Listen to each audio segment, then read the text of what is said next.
Yeah, some awesome college baseball notes over the weekend. I mean, I just going through it on D1 Baseball site, it looked like a lot of teams from Illinois won their series, and it looks like a lot of teams are getting into conference play now. Just starting off, like NIU, they swept Miami of Ohio. NIU's now 13-7 overall. They're 6-3 in conference. They're third in the MAC right now. They have the second most total wins on the year in the MAC as well.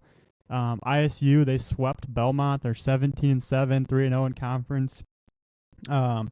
They're at the top of the conference right now, tied with Murray State, but they have the most total wins in the Missouri Valley as well. And then before yesterday's loss to Iowa, they were on a 9-game win streak. So they're pretty hot right now. But yeah, any other teams that stand out for you guys, or anything you wanted to call out for the weekend? I mean, you mentioned NIU. Like, I'll throw out a shout out to Ivan Dahlberg, from Manuka. Just looked like he hit a bunch of tanks all weekend, including like a walk-off home run. So that was one I saw. And then, like, outside of the D1 landscape, I just want to shout out Cameron Yearsley, Yorkville grad. He's down at Johnny Logan. I just wanted to look at his updated numbers. I think he's got 19 home runs on the year, which is just an absolutely absurd number. I don't know if it's leading JUCO baseball or whatnot, but regardless, like, just a monster season out of Cameron. He was a left-handed hitter, always had a ton of juice in high school, but I mean, I'd be lying if I said I thought he'd go there and hit, 19 home runs by this time of the year. So, a couple shout outs I had, and I'll give it up to you guys for whatever else you may have. I've got a shout out for NIU as well. 2022 Willowbrook grad, Max Weiss Villa. He left-handed pitcher. He went to Loris his freshman year. That was my junior year, I believe he was there with me. And then he transferred out, went to Wabash Valley, and now is at NIU. He threw a complete game with 4 hits, 1 run, 1 walk, and 5 Ks against Miami. So shout out, Max. Nice. Shout out those D3 legends, Nick. Let's go. Yes, sir. Shout one out more Northwestern.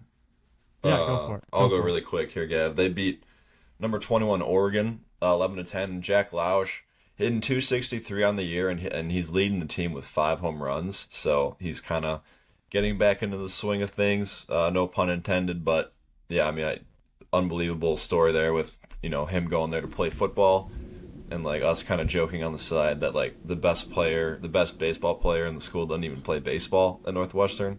So they got him on the team. He's starting to put it together a little bit. So that's one that we need to watch for the draft potentially this summer.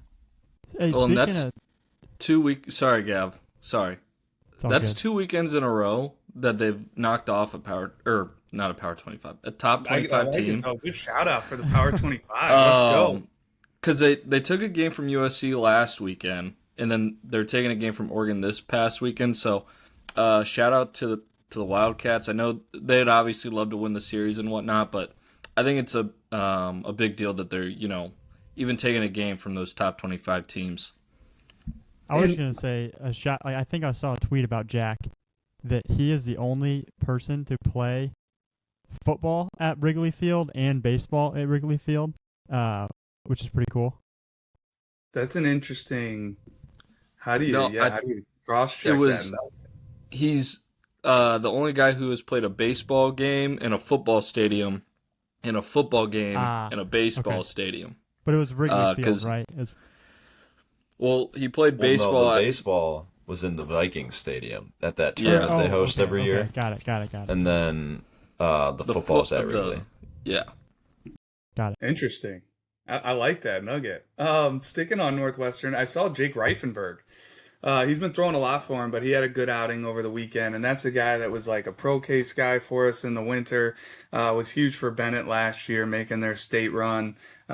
Looked like he threw 5 1/3, 4 hits, 1 run, 3 strikeouts, no walks. Was always a good moving left-hander.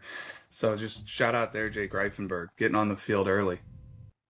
Yeah, one more nugget for Illinois State. I mean, they had both the pitcher and player of the week in the Missouri Valley this year. Michael Adari, Libertyville 2022 grad, was the pitcher of the week, and then Braden Bakes, Huntley 2023 grad, was the player of the week. Braden was also named to Baseball America's Team of the Week.